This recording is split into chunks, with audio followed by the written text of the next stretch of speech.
سلام كما يصنقوا صافي تواتن كبراتن تخطات تدبي تي في نسعى زدالنا لكم حاصرتن قوانا زيناتات كم تلو مدحنا لكم قريبنا لنا كتكتاتلونا عدمنايو بكندي ارست نتبتاتهم فليمنا لنا بقال تمكت كلتشن 18 عامه امرت ساب كتما ماچو حلف سرح منغستي مؤمنان ناغايشن ابسترخبلو بزل على دمكت تخبيروم ፑንትላንድ እስራኤልን ኢትዮጵያውያን ተዋጋት ዳዕሽ ከም ዝሓዘት ገሊጻ አፍሪካን ታይሙኻናን ዓለም ከሪኤ ክብል አሜሪካዊ ዩቲዩበር አሾው ስፒድ ገሊጾ ሴኔጋል አገርግርን ዘሕፍር ተግባራትን አብስተራአዮ ጾታ ተዓዋቲት ዋንጫ አፍሪካ ኮይና ናብ ዝርዝሩ ሰጊርና ለናም ሰለታው ዜናታት ቢንያም ሐድሽ فلما انقوا نبعال تمكت بسلامة بصحكم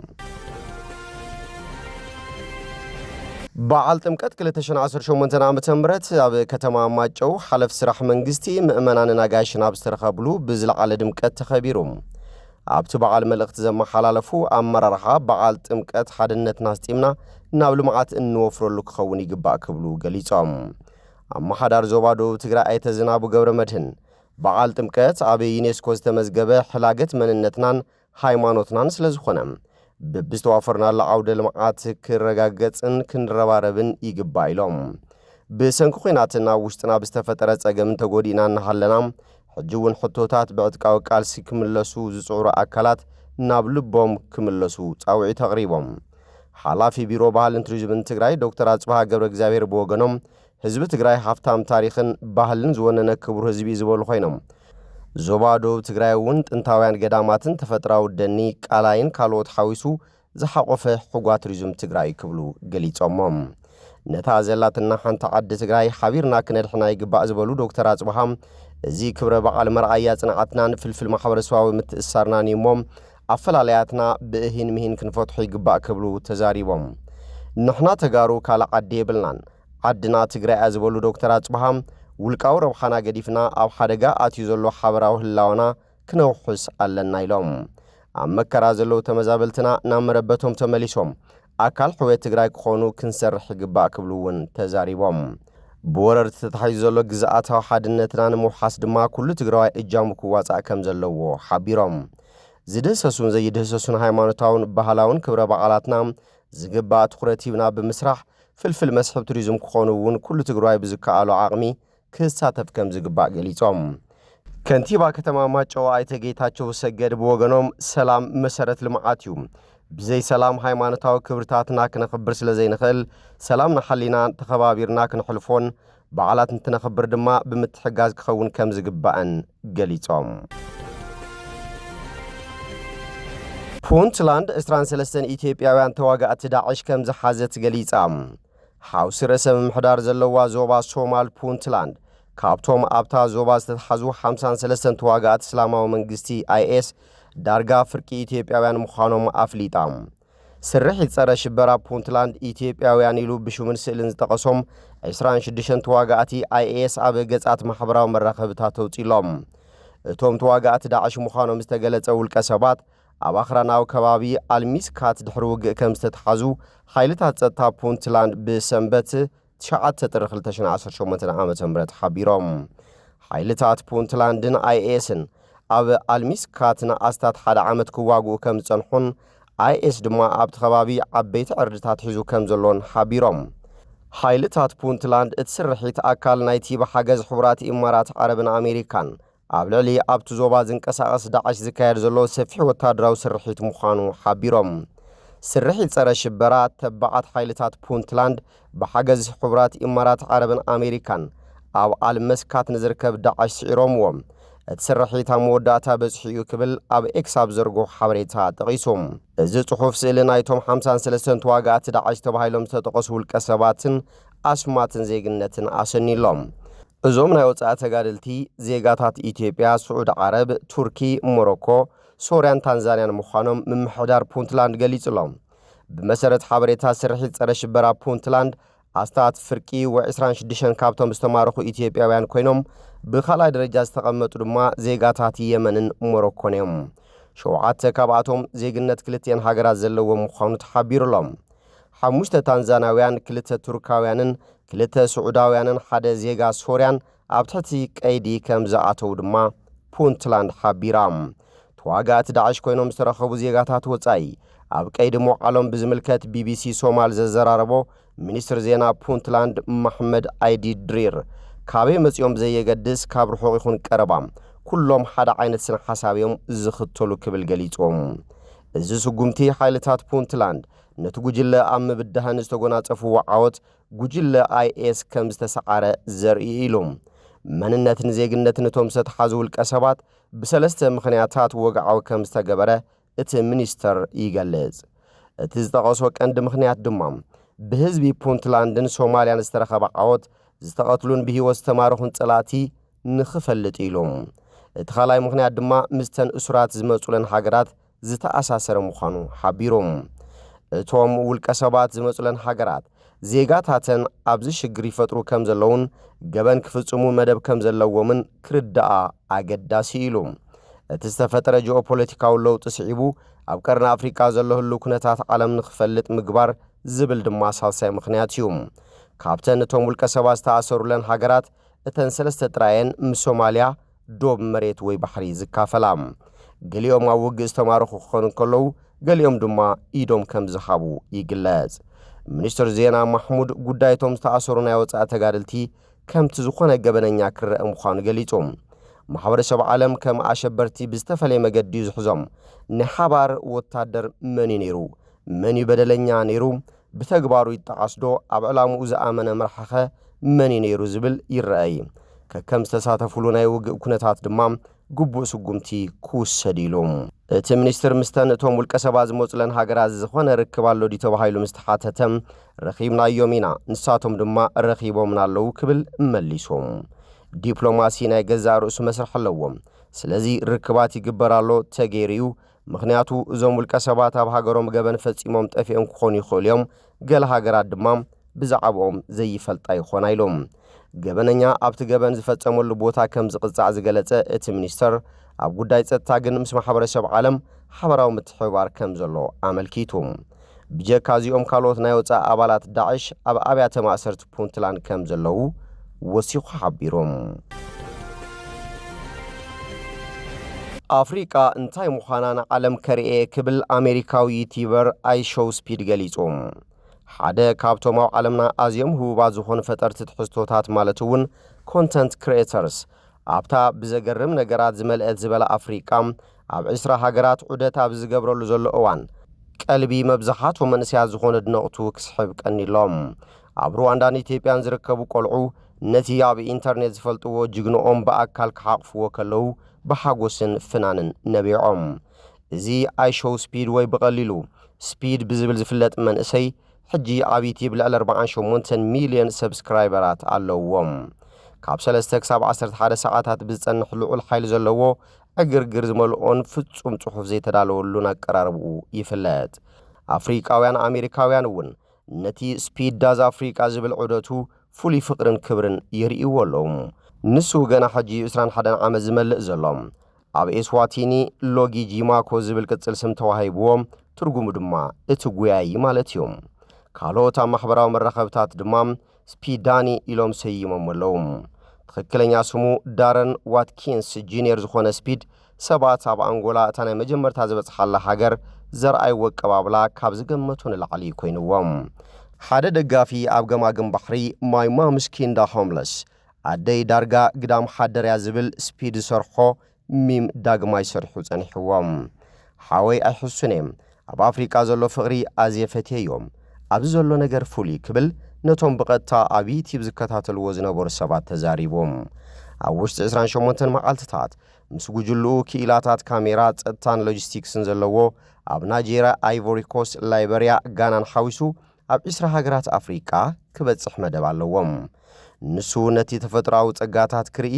ገለ ታሪኽ ክመሃር መዓልታዊ ህይወት ባህልን መግብን ክድህስስ ስፖርት ክጻወት ምስ ኣድነቕቱ ክራኸብ ምስ ገለ ሚኒስትራት ቱሪዝም ክራኸብ ብሓፈሻ ድማ ንዝኾነ ይኹን ብፍጥነት ኣብ ዝጓዓዘሉን ብቐጥታ ኣብ ዘመሓላልፈሉን እዋን ዝገጠሞ ኩሉ ክመሃረሉ መደብ ኣለዎም ኣፍሪቃ ብሓቂ እንታይ ምዃናና ዓለም ከርኢ እደሊ ክብል ስፒድ ኣብዶ ኣፍሪቃ ብዝበጽሓሉ እዋን ተዛሪቦም ገለ ሰባት ነቲ ዑደት በቶም ኣብ ኢንተርኔት ዝገብሮም ምንቅስቓሳት ንነብሱ ጥራይ ዝረብሕሉ ዕምቆት ዘይብሉ ተግባር ክብሉ ይነቕፍዎም ኣብ መድረኽ ኣስካን ኣፍሪካን ረዲት ባኪሙ ዝተባሃለ ነባሪ ኒጀር ነቲ ዑደት ኣዘናጋዕ ዝኾነ ሰብ ዝገበሮ ንሓፂር እዋን ዝጸንሕ ባህ ዘብል ነገር ክብል ገሊጹዎም ስፒድ ኣብ ሓቀኛ ህይወትን ኩዕሶ እግርን ዝተመርኮሰ ትሕዝቶታት ምቕራብ ቅድሚ ምጅማሩ ተጻዋታይ ጌም ኮይኑ ኣብ 2022 ቋጽራ ፈረንጂ ኣዝዩ ፍሉጥ ኮይኑ እቲ ዘርኣዮ ዕቤት ኣካታዒ እዩ ኣብ ልዕሊ ሓንቲ ጓል ኣንስተይቲ ጾታ መሰረት ዝገበረ ዘስተናዓቕ ርእይቶ ድሕሪ ምሃቡ ካብ ኩሉ ናይ ሪዮት ጌምስ ናይ ኦንላይን ውድድራት ንሓዋሩ ተኣጊድ እዩ የቕሬታ ሓቲቱ ጌጉ እውን ተኣሚኖም ሓደ እዋን እውን ንሓደ ናይ ጌም ገጸ ባህሪ ሙሉእ ብምሉእ ተዓዘብቲ እናረኣየ ኣብ ዘይግቡእ ጾታዊ ንጥፈታት ክዋሳእ ብምግባር ንሓደ ሰሙን ካብ ዩቲብ ተኣጊዱ ነይሩ ወለዶ ዝእዋን ዝኾኑ ጄንዚን ንኣሽቱ ጄን ኣልቫን ነቶም ብዝኾነ ዓይነት ምመያዊ ድማ ሳንሱር ዘይሓልፉ ትሕዝቶታቱ ይፈትውሉ ወዲ 16 ዓመት ዛምቢያዊ ቺንያማ ዩንጋ ንቢቢሲ ኣብ ዝሃቦ ቃል እቲ ንሱ ዘለዎ ዓይነት ጸዓትን ዝገብሮ ነገራትን ብሓቂ ደስ ይብለኒ ክብል ገሊጾም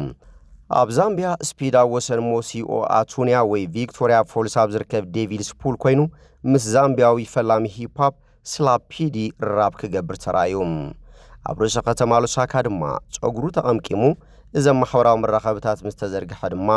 ኣብኡ ዝውሕዙ ሸሓት ሰባት ሕጒሱ ንሱ ባዕሉ ኮይኑ እዩ ዝቐርብ ካብቲ ልሙድ ብበዝሒ ስክሪፕትን ብሞያዊ መገዲ ዝተኣረመ ቪድዮታትን ድማ ኣዝዩ ዝተፈለየ ይብል ቺንያማ ወዲ 11 ዓመት ሄንሪ ዳል ኣብ ዓዲ እንግሊዝ ዝመሃር ንሱ ብሓቂ መስሓቅ እዩ ናይ ብሓቂ ንፍዑ ገንዘብ የወፊን ኣብ ጸገም ንዝርከቡ ሰባት ይሕግዝን ብምባል ስለምንታይ ከም ዝፈትዎ ይዛረብ ኣብ ርእሰ ከተማ ኢትዮጵያ አዲስ አበባ ዳርጋን 4 ሰዓታት ዝወሰደ ቀጥታዊ ፈነወ ነይሩዎም መብዛሕትኡ ግዜ ድማ በቲ ሓንሳብ ህውከት ዝመልኦ ርክባትን ንጥፈታትን ብዙሓት ይግረሙ ነይሮም ስፒድ ሓፂር ስረን መለለዩ ዝኾነት ቁጽሪ 7 ማልያ ኩዕሶ እግርን ተኸዲኑ እዩ ዝረአ ናብ ኢትዮጵያ ምስ ኣተወም ድማ ብጫ ናይ ኢትዮጵያ ማልያ ለቢሱ ኣብ ዙርያታ ርእሰ ከተማ ይዘውር ነይሩ ናብ ቀንዲ ማእኸል ዕዳጋ ከተማ ዝኾነ መርካቶ ናብ ቤተ መዘክር ሳይንስ ኢትዮጵያ ከይዱ ንሓንቲ መርኣይት ነፋሪት ኣውዲቑም ናብ ቤተ መዘክር ዓወት ዓድዋ ብምኻድ ኣብ 1896 ንሓይልታት ጣልያን ዝሰዓሩት ዋጋእቲ ኢትዮጵያ ንምኽባር ጥራይ እግሩ ተጓዒዞም እቲ ሃገር ናይ ገዛ ርእሳ ቆጻጽራ ከም ትጥቀም ምስ ፈለጠ ጽናሕ 2018 እዩ ወዲ 13 ዓመት ማለት ድዩ ሮናልዶ ገና ኣብ ሪያል ማድሪድ ዘሎ ክብል ተዛሪቡ ስፒድ ምስ ዝተፈላለዩ ሰዓት እውን ባህላዊ ትልሂታት ተሃገር ክልህ ተራእዩ እዝን ወዲ 33 ዓመት ኣካያዲ ሆቴል ዮናኤል ታዲዮስ ፉል ህሞት ነይሩ ዮናኤል ንቢቢሲ ብዝሃቦ ቃል ምስ ኩሎም ሰዓት ክዋሳእ ከሎ ዝነበሩ ሓይሊ ዘገርም ነይሩ ብተወሳኺ ስፒድ ብዙሕ ጥረ ስጋ ንምፍታን ተባዕ ነይሩ ክብል ገሊጽዎም ንሱ ኣብ ኣፍሪቃ ብሚልዮናት ዝቁጸሩ ሰባት መዓልታዊ ዝገጥምዎም ነገራት ከም ስእነት መንበረ ኣባይትን ሽቕለት ኣልቦነትን ዝኣመሰሉ ነገራት ብምጥቃስ እዚ ትርጉም ዘለዎ ባህላዊ ምልዋጥ ኣይኮነን ካብ ስርዓታዊ ሕሰብ ንሓፂር እዋን ዝጸንሕ ምዝንጋዕ ይብል ንዮናኤል ግን እቲ ምብጻሕ ከምቲ ተስፋ ዝገበሮ ዝነበረ ጽልዋሕ ዲሩሎም ኣብ መላእ ዓለም ሰባት ብዛዕባ ሃገርና እወንታዊ ነገራት ይዛረቡለው ብናይ ሓንቲ መዓልቲ ስትሪሚንግ ነቲ ትረኻ ዳግማይ ክንቅይሮ ከም እንኽእል ርኢና ኢና ኢሎም ይኹን እምበር ሓደ ትሕዝቶታት ዝፈጥር ብዝገበሮ ናይ ሓደ መዓልቲ ምብጻሕ ክሳብ ክንደይ ዓብዪ ብዘየገድስ ብሓቂ ዓለማዊ ትረኻታት ኣህጉር ኣፍሪቃ ንምቕያር እኹል ድዩ ጅማሮ እዩ ትብል ኣደ ዛምቢያዊ መንእሰይ ቺንያማ ሳምባ ዩንጋ ስፒድ ኣብ ውሽጢ ሓበንን ሓበራዊ መንነትን ክደልዩ ዝጸንሑ ብዙሓት መንእሰያት ኣብ መላእ ዲያስፖራን ኣብቲ ኣህጉርን ውሽጣዊ ምልዕዓል ፈጢሩ እዮም ሴኔጋል ዕግርግርን ዝሕፍር ተግባራትን ኣብ ዝተረኣዮ ጾታ ተዓዋቲት ዋንጫ ኣፍሪቃ ኮይና ኣባላት ሃገራዊት ጋንታ ሴኔጋል ንመጀመርታ ግዜ ነዚ ውድድር ኣብ 2021 ክዕወትሉ እንከለዉ እዛ ንሞሮኮ ብምስዓር ዝወሰድዋ ዋንጫ ድማ ካልአይቲ እያ እታ ኣብ 2021 ነዚ ውድድር ንፈለማ ግዜ ዝተዓወተትሉ ሃገራዊት ጋንታ ሴኔጋል ትማሊ ምሸት እውን ንኣንጋዲት ሞሮኮ ስዒራ ንኻልኣይ ግዜ ተዓዋቲት እዚ ውድድር ብምዃን ዘውዲ ደፊኣ እቲ ጾታ ግን ሴኔጋል ተዓዋቲት ሞሮኮ ተሳዒራ ኢልካ ጥራይ ዝንገር ኣይኮነን እታብ ተወሳኺ ሰዓት ኣመበል 98 ደቂቕ ጾታ ክዛዘም 16 ካልኢት ምስ ተረፎ ንሞሮኮ ዝተዋሃበት ፍጹም ቅላዕ ንሓያል ዓመታት ክትዝከር እትነብር ውሳነ ፍጹም ቅላዕ ኮይና ተሰኒዳላ። ማእኸላይ ዳይና እቲ ጾታ ጂን ጃኩስ ነዳላ ነታ ተኸላኻላይ ኢል ሓጂ ማሊክ ዲፍ ንኢብራሂም ዲያዝ ደፊእኻዮ ኢሉ ብሓገዝ ቫር ነታ ፍጹም ቅላዕ ምስ ኣወጀ ኩሉ ነገር ተቐያይሩ። ኣሰልጣን ሃገራዊት ጋንታ ሴኔጋል ፓፔ ቲያው ኣቐዲሙ እውን ሴኔጋል ዘመዝገበታ እሞ ብዳይና ዝተሰረዘት ሸቶ ዘይቁንዕ ውሳነ ብምባል ተቃውሞ የስምዕ ስለ ዝነበረ እታ ንሞሮኮ ዝተዋሃበት ፍጹም ቅላዕ ምስ ተወሰኸት ድማ ንተጻወቱ ጾታ ከይተወድአን እታ ፍጹም ቅላዕ ከይተወቃዕትን ጾታ ቋሪጾም ካብ ሜዳ ክወጹ ኣዚዙ። ኣጥቃዓይ ሊቨርፑል ነበር ሳዲዮ ማኔ ግን ኣብ ውሽጢ ሜዳ ብምጽናሕ ንደቂ ጋንቱ ነቲ ጾታ ክውድእዎ ክምሕጸኖም ጀሚሩ። ተጻወቲ ሴኔጋል ንሕድሕዶም ክለማመኑ 17 ደቂቕ ሓሊፉ ኣብ መወዳእታ ግን ናብ ሜዳ ተመሊሶም። ተጻዋታይ ሪያል ማድሪድን ኣብዚ ናይ ሎሚ ዓመት ዋንጫ ኣፍሪካ 5 ሸቶታት ብምዝጋብ ኮኸብ ኣመዝጋቢ ሸቶ ዝኾነን ዲያዝ ነታ ሃገራዊት ጋንታ ሞሮኮ ድሕሪ 50 ዓመት ተዓዋቲት ዝውድር ክትገብራ ትኽእል ፍጹም ቅላዕ ክወቕዓ ሓላፍነት ተዋሃቦም። ንዕኡ ሃገራዊት ጋንቱን ታሪኻዊትን ወርቃዊትን ዕድል ሒዙ ብተኣምር እውን ይኹን ነታ ቅላዕ ከድሕን ዝዳሎ ዝነበረ ሓላው ልዳት ሴኔጋል ኤድዋርድ መንዲ ተፋጠጡ። ፊስካ ተነፊሓ ኣፍኪሱ ብቅዲ ፓነንካ ዝሸንቀራ ኩዕሶ መንዲ ከይተጸገመ ሓቂፉዋ። ዳይና ፊስካ ነፊሑ ጾታ ከም ዝተዛዘመ ሓቢሩ ናብ ተወሳኺ 30 ደቂቕ ኣምሪሐን። ተወሳኺ ሰዓት 4 ደቂቕ ጥራይ ምስ ተለዓሎም ኣከፋፋሊ ቪላሪያል ኣባል ሃገራዊት ጋንታ ሴኔጋል ፓፕ ጉዬ ተተኣማምን ሸቶ ብምዝጋብ ነቲ ጾታ ካልእ መልክዕ ሒዝዎም። እታ ጾታ ገዲፋ ካብ ሜዳ ወፂያ ዝነበረት ሴኔጋል ክትመርሕ ጀሚራ። እቶም ዓወት ጋንቶኦም ርጉጽ ወሲዶሞ ዝነበሩ ደገፍቲ ሃገራዊት ጋንታ ሞሮኮ ድማ ናብ ቅዛነት ኣተው። ብድሕሪዚ ብክልቲአን ጋንታታት ሓያሎ ፈተነታት እኳ እንተተኻየደ ናብ ሸቶ ዝተቐየረ ዕድል ስለ ዘይነበረ ግን ሃገራዊት ጋንታ ሴኔጋል ኣብ 5 ዓመት ንኻልኣይ ግዜኣ ተዓዋቲት ዋንጫ ኣፍሪቃ ኮይና። ኣሰልጣን ሃገራዊት ጋንታ ሞሮኮ ዋሊድ ሮግሪጊ ድሕሪ ጾታ ብዝሃቦ ጋዜጣዊ መግለጺ ንተግባር ሃገራዊት ጋንታ ሴኔጋል ንኣፍሪቃ ዘይበቅዕ ዝሕፍር ተግባር ኢሉ ገሊጽዎም። ኣሰልጣን ሃገራዊት ጋንታ ሴኔጋል ቲያው ጋዜጣዊ መግለጺ ክህብ ኣብ ዝፈተነሉ እቲ ቦታ ዕግርግር ስለ ዝበዝሖ እቲ ጋዜጣዊ መግለጺ ተሰሪዙ። ድሒሩ ምስ ቤይን ስፖርት ኣብ ዝገበሮ ቃለ መሕተት ግን ንተጻወቲ ካብ ሜዳ ክወጹ ክእዝዞም ከም ዘይነበሮ ተኣሚኑ። ናብ ዝርዝር እቲ ዝነበረ ክስተታት ክምለስ ኣይደለነ በቲ ውሳነ ዳይና ግን ኣይተሰማማዕናን በቲ ተግባር ድማ ንኹሉ ማሕበረሰብ ኩዕሶ እግሪ ይቕሬታ እብል ኢሉ ወሲኹ ኣብ ሩስን ኩነታትን ከለኻ ብዙሕ ነገራት ይግበር እዩ። ነቲ ዳኛ ዝገበሮ ጌጋ ተቐቢልናዮም ነቶም ተጻወቲ ናብ ሜዳ ከም ዝምለሱ ገይሮም ከምኡ ክግበር ኣይነበሮን ግን ድማ ኮይኑ እዩ ደጊመ ይቕሬታ ኣሓትት ኢሉ። ወዲ 44 ዓመት ቲያው ነታ ተጻዋታይ ክሪስታል ፓላስ ኢስማኤል ሳር ዘመዝገባ ሸቶ ዳይና ምስ ሰረዛ እዩ ንውሳነት ዳይና ዘለዎ ተቃውሞ ከስምዕ ጀሚሩ። እታ ዝተሰረዘት ሸቶ ረስና ከይነከየን ከሎ ዘይግብእ እትመስል ፍጹም ቅላዕ ንሞሮኮ ምስ ተዋሃበት ድማ እቲ ዕግርግር ተላዒሉ ደገፍቲ ሴኔጋል ኣብ ኢዶም ዝነበረ ዝተፈላለየ ነገራት ናብ ሜዳ ክድርብዩን ከለው ገለውን ሓለዋ ሰጊሮም ናብ ሜዳ ከኣቱ ዝፈተኑ ነይሮም እዮም። እቲ ኣብ ውድእ ሰዓት ንሞሮኮ ነታ 1976 ዝወሰደታ ዋንጫ ኣፍሪቃ ካልእቲ ክትገብረላ ፍጹም ቅላዕ ክወቅዕ ዕድል ዝተዋሃቦ ዲያዝ እናበኸየ ተቐይሩ ወፂኡ ንኹሉ ግዜ እናተጣዓሰ ዝዝክራ ታሪኻዊት ፍጹም ቅላዕ እያ። ንዕኡ ሃገራዊት ጋንቱ ናብ ስዕረት ሸሚማቶም። ድሕሪ ጾታ ሳዲዮ ማኔ ንጋዜጠኛታት ኣብ ዝሃቦ ቃል ኩዕሶ እግሪ ፍሉይ ነገር እዩ ዓለም ትዕዘብ ነይራ እያ ስለዚ ጽቡቕ ነገር ክነርኢ ነይሩና ዳይና ንሕና ዘይተቐበልናያ ኣብ ልዕሊና ፍጹም ቅላዕ ስለ ዝሃበ ነቲ ጾታ ፈጺምና ቋሪጽናዮ እንተንኸይድ ነይርና ኣዝዩ ሕማቕ ሽሙ ኾነ ኣብ ክንዱ ኣብ ሜዳ ኣቲና ተሳዒርና ክንወጽእ መሪጸ ኣዝዩ ሕማቕ ነገር እዩ ነይሩ።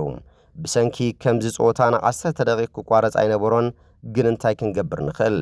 ነቲ ዝነበረ ከም ዘለዎ ክንቅበሎ ነይሩና ናብ ጾታ ተመሊስና ድማ እቲ ዝኾነ ኮይኑ ብምባል ነቲ ዝነበረ ክስተት ገሊጽዎም። ሓላው ልዳት ቸልሲ ነበርን ምስ ስዑዳዊት ጋንታ ኣልኣህሊ ዝጻወት ዘሎን መንዲ በቲ ማኔና ኣባላት ሃገራዊት ጋንታ ሴኔጋል ዘርኣዮ ኣለያ ኣዝዩ ሕጉስ ምዃኑ ገሊጹ ናብ ሜዳ ሳላስ ዘበተመለስና ድማ ዋንጫ ወሲድና ኢሉ። መንዲ እቲ ኣብ መንጎና ዝተዘራረብናዮ ኣብ መንጎና ዝተርፍዩ ብሓባር ኮይና ኢና ጌርናዮ ብሓባር ኮይና ድማ ናብ ሜዳ ተመሊስና ኢሉ። ነታ መዕወት ይሰቶ ዘመዝገበ ጉየ ድማ ፍትሒ ከም ዝጎደለና ይስማዓኒ ቅድምታ ፍጹም ቅላዕ እታ ዘመዝገብና ያሸቶ ተሰሪዛትና ዳይና ናብ ቫር ከይዱ ክሪኤልና ሓቲትናዮ ክሪኤልና ይካኣለን ሳዲዮ ማኔ ናብ ሜዳ ክነኣትዎ ተባቢዑና ኤድዋርድ መንዲ ነታ ሸቶ ድሒንዋ ኣተኩሮና ኣኪብና ክንጻወት ጀሚርና ሸቶ መዝጊብና ድማ ተዓዊትና ክብል ተዛሪቦም ማርከስ ፍትዋትን ክቡራትን ተኸታተልቲ ደደቢት ቲቪ ነሰዓ ዘዳልናልኩም ዜናታት ነዚ የሚመስሉ ስለትምክታልኩም አመስጊና ካልኦት ክሳብ ንራኸብ ሰሰናይ ንዓኹም